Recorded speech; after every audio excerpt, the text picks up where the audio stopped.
Assalamualaikum warahmatullahi wabarakatuh. Waalaikumsalam warahmatullahi wabarakatuh. Alhamdulillah. Nahmaduhu wa nasta'inuhu wa nastaghfiruh wa na'udzu billahi min syururi anfusina wa min sayyiati a'malina. May yahdihillahu fala mudhillalah wa may yudlilhu fala hadiyalah. Asyhadu an la ilaha illallah wa la syarikalah wa asyhadu anna Muhammadan abduhu wa rasuluh. Raditu billahi robba wa bil islami dina wa bi Muhammadin nabiyya wa rasulah. Allahumma salli wa sallim ala nabil karim dil fadhi wa khulqil azim wa ala alihi wa sahbihi sallim. La haula wa la quwwata illa billahi al azim, amma ba'du. Jamaah rahimakumullah, para pendengar siaran Jamaah Jaman Islamiyah di radio kesayangan Anda, Bas Radio Bintangnya FM Lampung.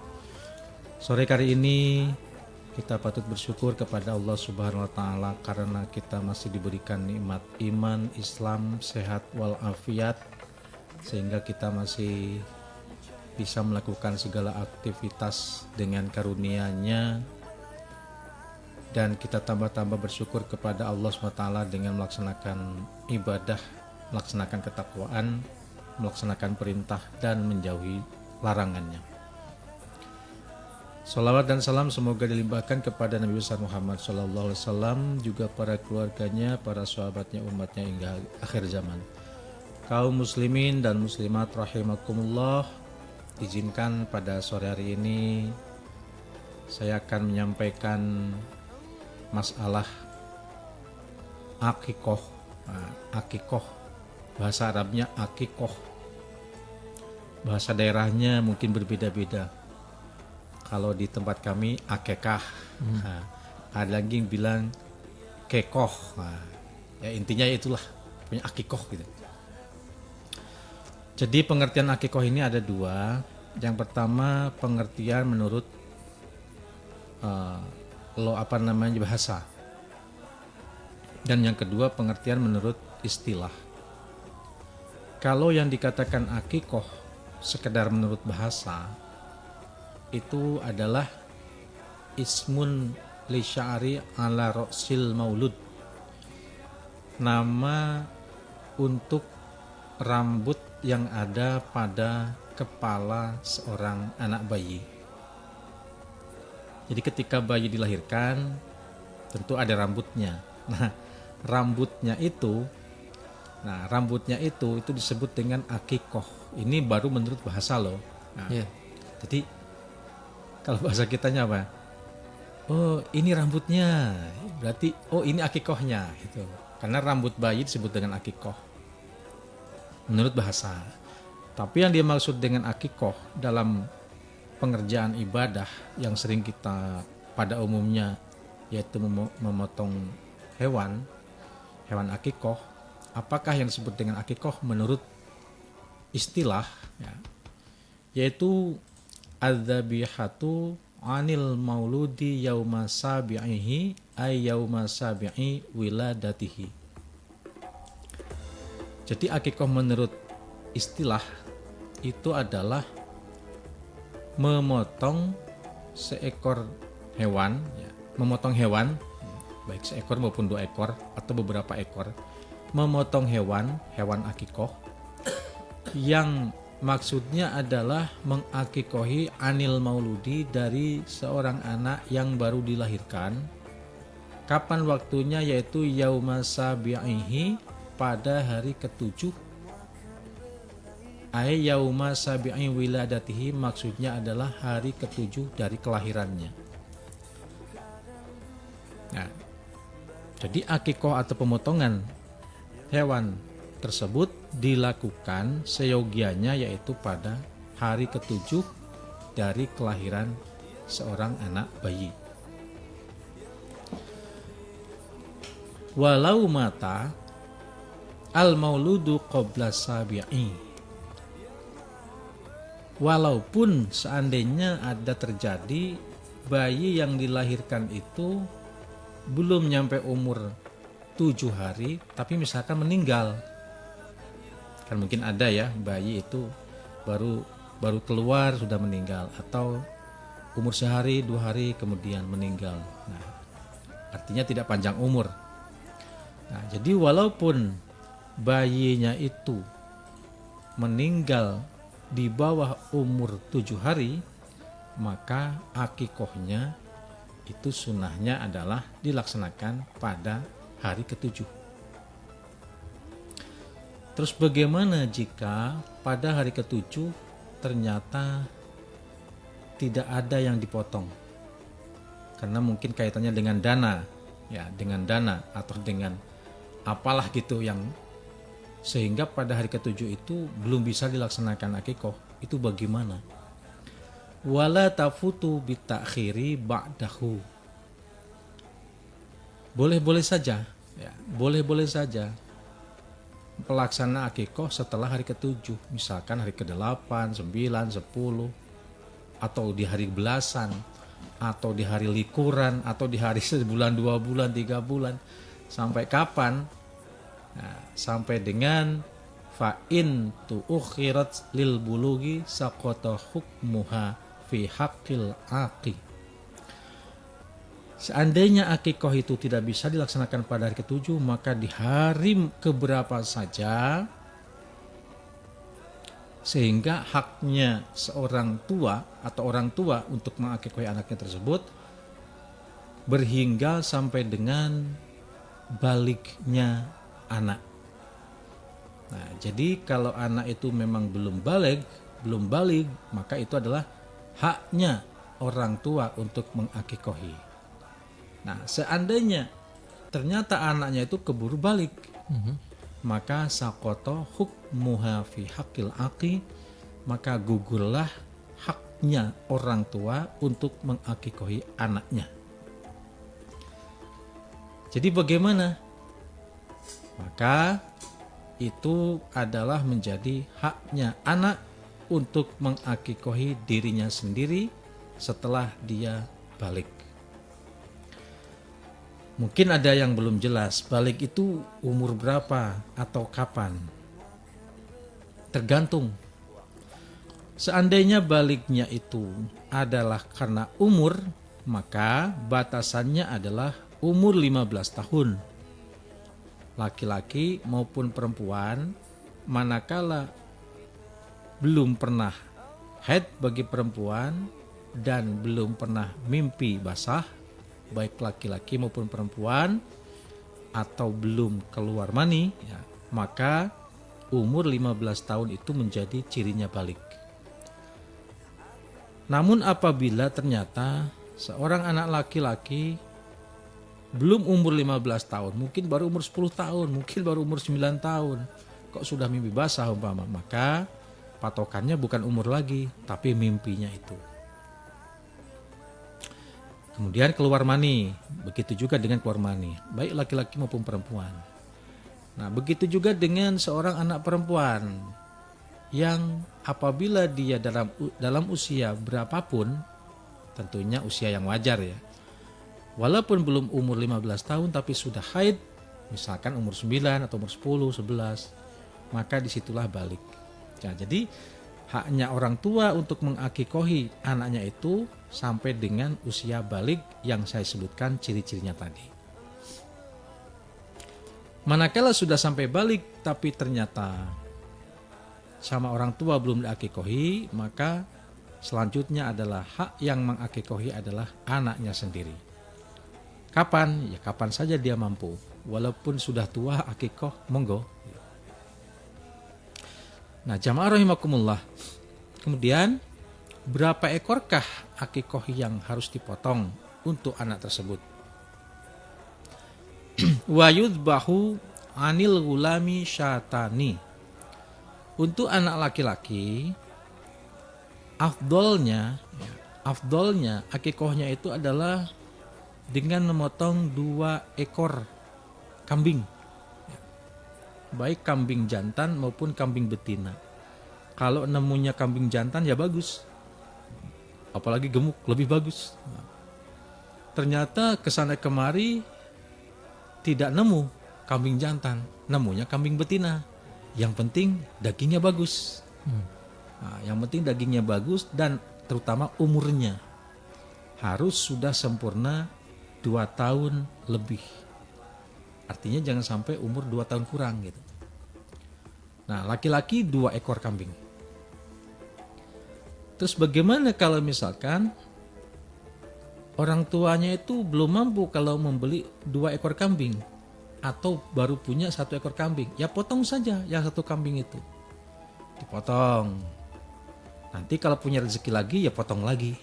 1 lagi. Nah, kalau misalkan sampai dengan meninggalnya orang tua, bahkan sampai meninggalnya anak tersebut, ternyata baru akikoh 1, umpama kan, ya tidak mengapa, tidak akan menjadi hutang kok nanti di akhirat gara-gara kurang 1. Ini hanya keabdalan saja bagi orang yang mampu untuk membeli 2, bisa 2 sekaligus, bisa juga 2 itu nyicil. Wa yudbahu anil jariyati syatun. Untuk bayinya perempuan cukup 1 ekor saja. Tuh. Jadi nggak perlu 2, nggak perlu 3, cukup 1 saja. Nah, makanya bersyukurlah kalau punya anak perempuan, ya. Ya, punya anak perempuan, syukur. Kenapa bersyukurnya? Kenapa? Tidak terlalu berat beli kambingnya. Tapi rata-rata Mas Kakak, kalau pengantin baru itu ingin segera pertama yang dinanti-nantikan adalah anak laki-laki. Itu biasanya bapaknya yang kuat itu. Ya berarti kalau bapaknya minta anak laki-laki ya siapin aja kambingnya 2 ya. Tuh. Nah, ini ada yang bingung lagi Mas Kakak. Wa amal khunsa payah tamilu ilhaquhu bil gulami au bil jariyah. Bagaimana kalau anaknya itu ternyata bukan cowok bukan cewek? Apa ini gambarnya banci ya? Wandu, apa ya? Khunsa. Khunsa itu adalah kalau dalam ilmu fikih adalah anak yang berkelamin ganda. Nah, ada ya khunsa Pak ya? Ada. Ya ada atau enggak ada saya kurang paham. Yang penting dalam hukumnya ada. Jadi yang disebut dengan khunsa itu adalah anak atau orang yang berkelamin ganda, berkelamin 2 jenis kelamin gitu, 1 orang tapi jenis kelaminnya 2, yaitu ada jenis kelamin laki-laki dan ada jenis kelamin perempuan sesuai dengan alat kelaminnya. Nah kalau itu bagaimana? Fayah tamilu ilhaquhu bil gulami au bil jariyah, itu dipantaskan saja, dipantaskannya kemiripannya lah. Mungkin kalau dari wajah mungkin ini mirip laki-laki, ya udah berarti kambingnya 2. Ini kok ya beda kok, mungkin kalau mbah dukun ya atau ibunya mungkin paham lah ini anaknya laki atau perempuan itu terlihat. Nah, kalau bapak-bapak karena biasanya bapak-bapak ini nggak begitu open dengan bayi ya, los mau cewek mau cowok terserah ibunya melahirkan kayak gitu. Jadi kalau misalnya kemiripannya ada ke perempuan ya berarti 1, kalau kemiripannya kepada laki-laki berarti 2. Kemudian falau mana ini? Wa tata'addadul aqiqah bi ta'addudil aulad. Nah, jadi berapapun anaknya, ya itulah masing-masing punya hak aqiqah pada anak tersebut. Wa yut'imul aqi minal aqiqah al fuqara wal masakina. Kemudian daging aqiqah itu ya diberikan, dibagikan ya, supaya dinikmati oleh siapa? Oleh kaum fakir dan miskin. Orang yang mana? Ya yang ada di sekitar tetangga kita. Itu aja orang-orang yang terdekat. Berapa orang yang harus dikasih? Ya secukupnya daging itu. Sampai mana? Apakah harus sedikit-sedikit atau banyak-banyak? Terserah. Terserah yang mengatur masalah pembagian itu. Banyak, ya monggo, berarti yang nerimanya sedikit. Sedikit-sedikit, ya monggo, berarti yang nerimanya banyak. Nah, cuma ada spesial dalam cara memasak. Dalam akikoh ini nggak sama dengan kita masak yang untuk dijual di restoran atau yang untuk mayoran. Kenapa? Karena kebanyakan kalau yang kita makan setiap saat dari daging tersebut biasanya enaknya kan asin-asin gitu Mas ya. Yeah.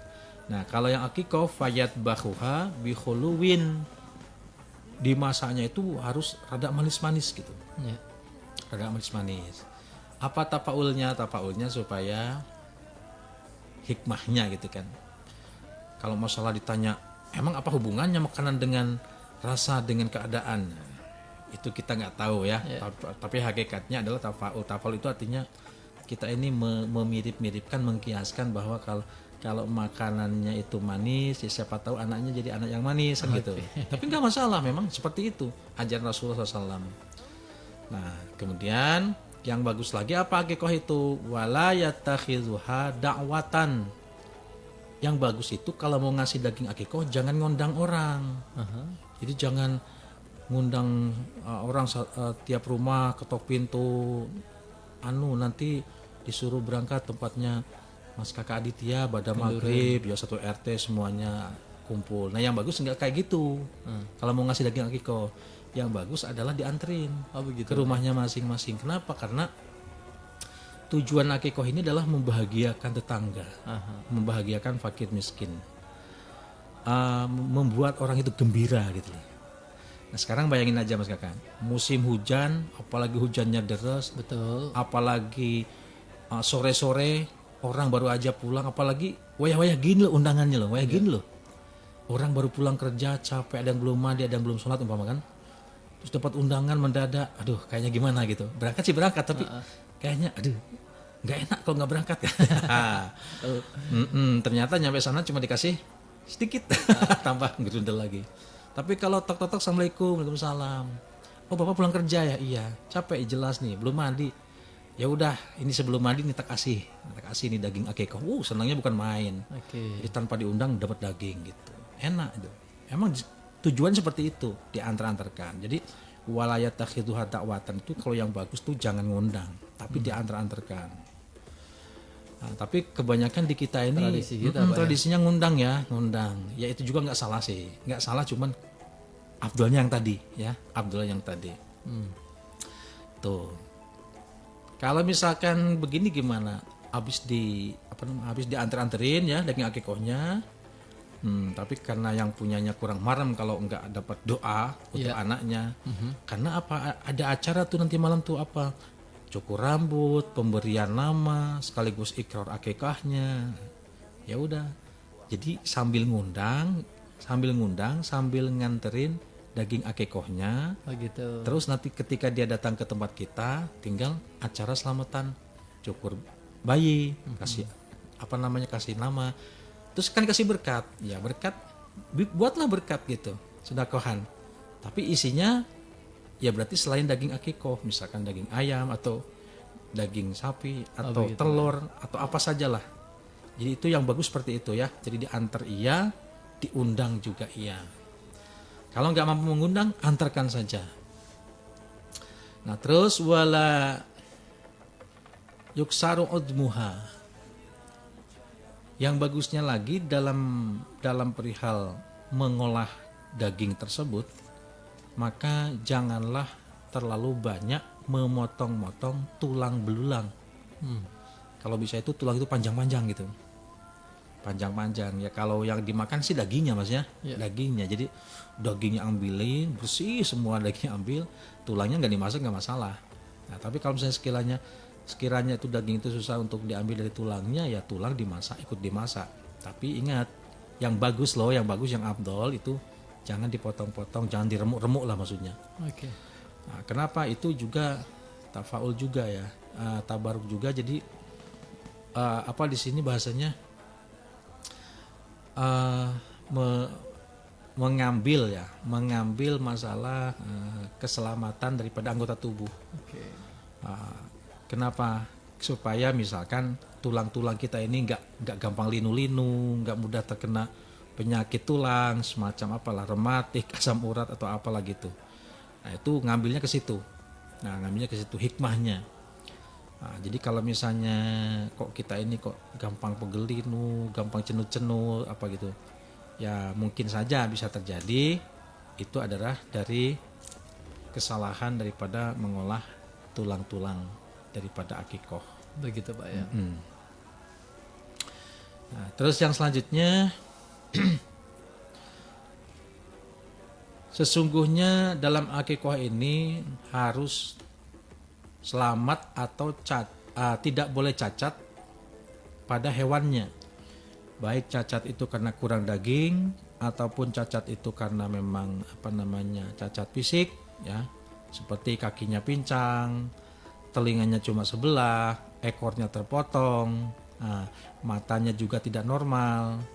Ini tidak boleh digunakan untuk akikoh karena akikoh itu harus hewan yang sehat. Terus janganlah sekali-kali menjual daripada sebagian daging akikoh dijual. Maksudnya dijual gimana? Ya dijual jadi duit gitu. Nah juga ini saya menyampaikan berhati-hatilah di dalam menggunakan acara hajatan bareng dengan akikoh yang begini, artinya akikoh ya hewannya dipotong kemudian dagingnya ditaruh di depan hanya untuk menyediakan tamu-tamu yang datang nyumbang. Yang namanya nyumbang biasalah orang hajat kan pasti mengharap itu kan. Betul. Pasti itu. Betul. Walaupun di enggak juga pasti mengharap apa? Pemberian dari orang lain.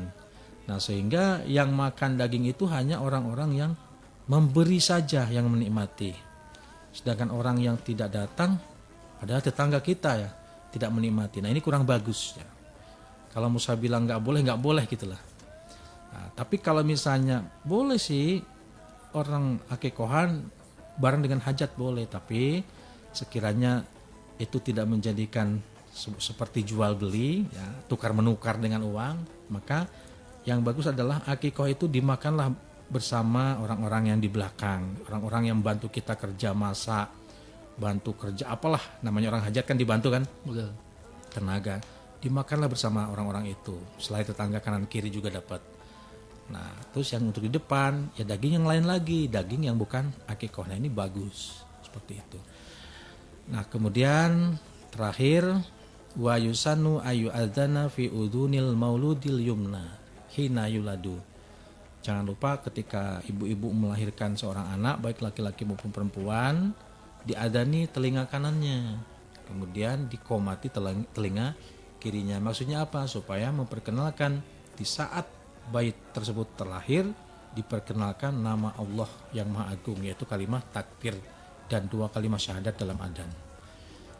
Terus wa ayyuhan nakal maulud bitamarin. Nah, bagusnya lagi itu si anak itu lidahnya dikasih manis-manis. Utamanya adalah kurma. Ya, supaya diteteskan gitu ya, teteskan baik sari kurma atau kurmanya diteteskan jadi di lidahnya ditempelkan. Tidak harus ditelan, tidak. Ya, itu sunnah juga. Kalau ada kurma, kalau tidak ada kurma ya fabi holuwin yang manis-manis apa misalnya madu, gula merah atau air susu atau apa saja yang manis-manis ya. Ya.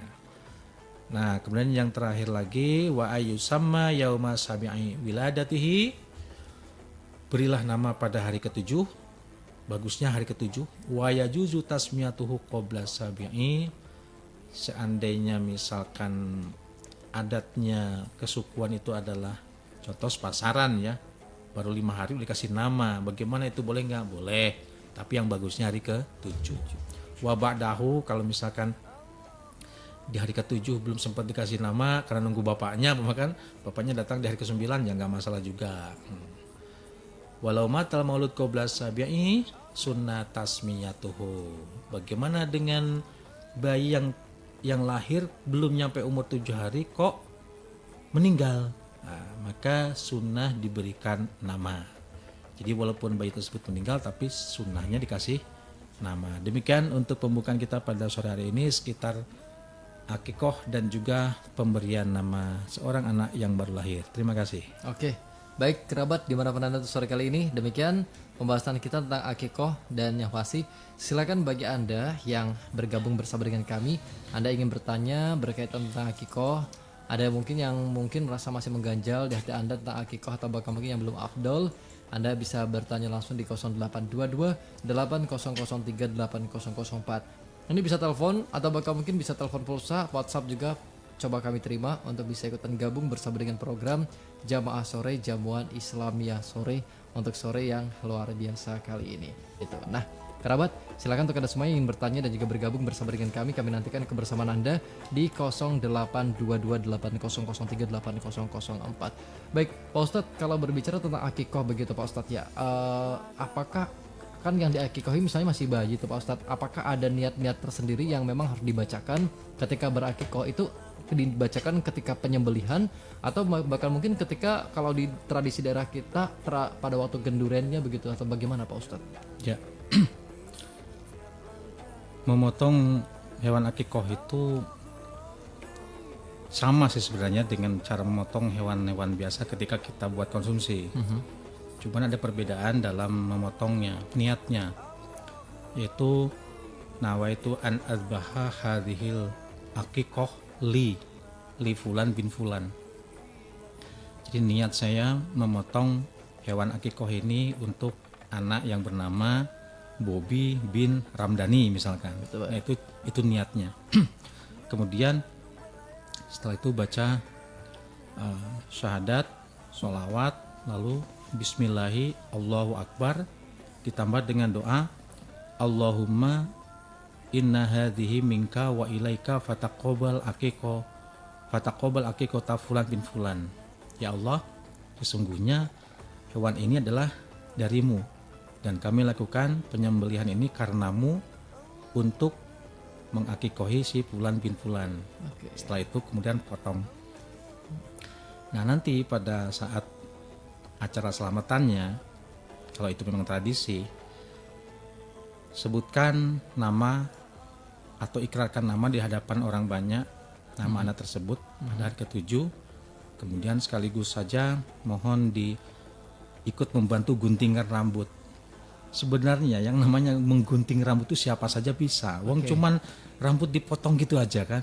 Tapi kebanyakan orang merasa takut. Nah, sehingga sampean wae lah gitu. Sebenarnya siapapun bisa gitu. Anak muda pun bisa, siapapun, nggak usah harus Pak Ustadz tuh yang motong. Cuma kebanyakan orang takut apa sih gitu kan, cuma motong doang. Oh mungkin takut nggak bisa doanya, nggak pakai doa kok, cukup Bismillahirrahmanirrahim itu aja. Kalau mau doa pakai bahasa kita masing-masing, semoga anak ini soleh gitu aja. Nah kalau misalnya mau dibacakan doa terus memang mau dihafal ya silakan direkam ya. Allahumma jal hadal waladan solihan aliman amilan arifan jamilan munawwaron mahmudan mahbuban baron lil walidain muttaqon. Ya Allah, mudah-mudahan jadikanlah anak ini adalah anak yang soleh, anak yang alim, anak yang beramal, anak yang arif, makrifat, anak yang cakep, bagus, ganteng, cantik akhlaknya, kemudian mahmudan, terpuji, mahbuban, dicintai banyak orang, dicintai Allah SWT, baron lil walidain, dan anak yang menjadi berbakti kepada kedua orang tuanya. Nah itu kalau mau dibaca lengkap silakan, mau pakai Arab monggo, mau pakai bahasa yang sudah diterjemahkan monggo. Intinya adalah kita hadir di tempat orang yang acara kenduri itu dalam rangka pemberian nama, ya kita doakan situ. Kalau misalkan diadakan acara tradisi di kita ini apa ya, biasanya membaca sholawat Nabi ya, sambil berdiri dikelilingkan, digunting gitu rambutnya.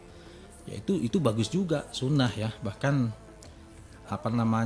tafa'ulan lin nabiyina Muhammad sallam, yaitu bertafaul atas kesolehan dan kebaikannya Nabi Muhammad SAW, yang memang di dalam riwayat juga wa ulama wasamahu Muhammadan SAW. Jadi Abu Thalib itu kakeknya beliau, kakeknya Nabi Muhammad SAW itu memberikan nama pada hari ke-7 wa ulama dan mengadakan walimah ya tentunya namanya walimah orang Arab terkenal di sana banyak unta, banyak kambingnya, ya pasti makan mayoran daging lah gitu kan. Nah itu pada malam ke-7 wa ulama wa at'ama, kemudian diberi makan orang-orang itu, kalau bahasa kita ya makan gitu lah. Kemudian kalau nggak makan dikasih berkat. Nah itu memang sunnahnya seperti itu. Sunnah itu bagus artinya, daripada orang diundang cuma dengerin kasih nama, habis itu pulang gak dikasih apa-apa kan gimana. Kalau bisa diundang lagi anak kedua saya yakin gak datang. Itu Mas Kakak jawabannya. Oke, baik, kita akan ke pertanyaan yang sudah masuk di WhatsApp kita sore kali ini. Assalamualaikum warahmatullahi wabarakatuh. Ada Ibu Yunita yang ada di kawasan Sumberjaya Lombok Barat. Pak Ustadz, bagaimana kalau kita mengakikohkan orang yang sudah meninggal begitu Pak Ustadz? Biasanya itu adalah orang tua yang memang belum diakikohi sama orang tua sebelumnya begitu Pak Ustadz. Ya. Kalau orang tersebut memang pernah berwasiat, misalnya begini, aduh ibu ini dulu belum pernah akikoh loh, dari kecil nggak diakikohin, udah besar, udah tua, sampai punya anak cucu belum pernah akikoh. Coba sih anak-anak kalau misalkan nanti ibu meninggal sampai meninggal belum pernah ibu akikoh, kalianlah yang mengakikohi. Gitu Pak ya. Nah, ketika ternyata meninggal, ibu ini meninggalkan harta atau tidak?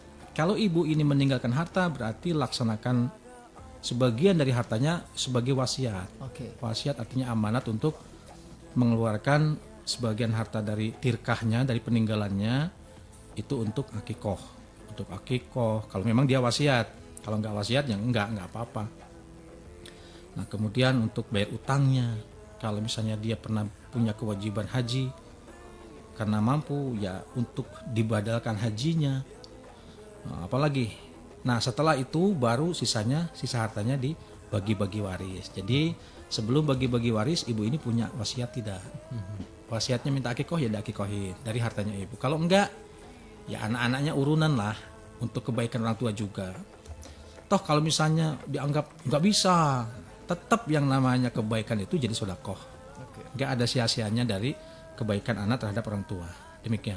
Baik, Ibu Yunieta sudah dijawab pertanyaan sore kali ini bersama dengan program acara Jamaah Sore Jamuan Islamiyah Sore di 103,3 Bas Radio Bintang FM Lampung. Ada Bapak Herman yang ada di kawasan I1 Unit 6. Assalamualaikum warahmatullahi wabarakatuh. Pak Ustadz, lebih bagus yang mana didahulukan? Berkurban di Idul Adha atau diakikohkan dahulu begitu Pak Ustadz? Ya. Kalau masalah itu Ini pertanyaan yang sering sekali nih Pak Ustadz kayaknya. bila tafadulin tidak ada mana yang unggul. Aha, Sekarang gini aja. Masing-masing kan punya waktu. betul. Kalau si anak itu lahirnya sekarang, nih bulan inilah katakanlah. Ini bulan apa sih? Safar ya. Ya, bulan Safar. Anak itu lahirnya bulan ini. Ya udah, dia diakikohin dulu. Ngapain dia ibu ini mempertahankan kambingnya sampai ke bulan haji. Wong anaknya lahir kok, ya udah diakikohin dulu. Dah. Terus kalau misalnya ternyata anak ini lahirnya di bulan haji. Pas bulan haji, pas tanggal 10, pas waktunya orang-orang berkurban. Nah, ibunya bingung juga nih. Ini ada kambing satu. Ini buat akikoh anaknya atau kurban anaknya? Akikoh dulu. Ya. Karena dia baru lahir. Nah, sekarang begini. Ini ngomong-ngomong bukan baru lahir, tapi udah gede. Iya. Udah sebesar kita, bahkan lebih gede lagi dari kita. Masih belum diakikohkan misalnya Pak. Masih belum diakikohkan juga. Bahkan sama orang tua yang nggak diakikohkan, dan kita misalnya kebetulan waktu itu punya kambing. Pas kita punya kambing, Mas Kakak ya, punya kambing pas di bulan haji, pas tanggal 10 umpama, pas orang-orang pada berkurban. Nah ini bingung kan, akikoh dulu atau kurban dulu? Silahkan, akikoh dulu bagus, ya. Kurban juga memang saatnya waktu itu. Silakan. Nah kalau misalnya mau kurban dulu ya jangan lupa akikohnya nanti ketika punya rezeki. Kalau misalnya akikoh dulu, ya berarti kapan-kapan di tahun depan bisa berkurban lagi. Itu bila tafadulin tidak ada yang unggul mana, silakan mana saja. Tergantung situasi dan kondisi dan serta waktu itu. Oke. Baik, Pak Herman sudah jawab pertanyaan sore kali ini. Terima kasih sudah bergabung bersama dengan kami di program Jamaah Sore Jamuan Islamiyah Sore. Pak Ustadz, di segmen terakhir langsung saja Pak Ustadz kita tutup kebersamaan kita yang bisa disampaikan sebagai penutup untuk program Jamaah Sore kali ini Pak Ustadz. Ya artinya akikoh ini adalah taqarrub ilallah. Pendekatan diri, penghambaan kepada Allah SWT dengan cara membagikan daging hewan yang dipotong kepada orang lain. Nah kemudian apalagi hikmahnya yaitu sebagai tebusan. Nah, sebagai tebusan. Artinya anak ini adalah sekedar titipan dari Allah dan itu adalah punya Allah. Nah kalau kita melaksanakan akikoh untuk anak, maka itu adalah sebagai tebusan sehingga anak tersebut menjadi hak mutlak untuk orang tuanya. Dan ketika di akhirat, seandainya nanti terjadi ada yang namanya syafaat, maka si anak yang soleh bisa memberikan syafaat kepada orang tuanya karena anak tersebut sudah menjadi hak milik orang tua dengan tebusan akikoh. Demikian para pendengar sekalian, mudah-mudahan ada manfaatnya. Kapan-kapan kita sambung dengan tema yang lain. Billahi taufiq wal hidayah. Wassalamualaikum warahmatullahi taala wabarakatuh. Waalaikumsalam warahmatullahi wabarakatuh. Kerabat Bas Radio dimanapun Anda untuk sore kali ini. Demikian program Jamaah Sore Jamuan Islamiyah Sore untuk sore ini. Terima kasih Anda sudah bergabung bersama dengan kami di program Jamaah Sore dan selamat menantikan waktu azan maghrib untuk wilayah Kabupaten Tulamban dan sekitarnya. Kami dan kerabat kerajaan pamit. Wassalamualaikum warahmatullahi wabarakatuh. Saat ini Anda masih mendengarkan Jamaah Sore, Jamuan Islamiyah Sore. Jamuan Islamiyah Sore dipersembahkan oleh Bas Radio, bintangnya FM Lampung.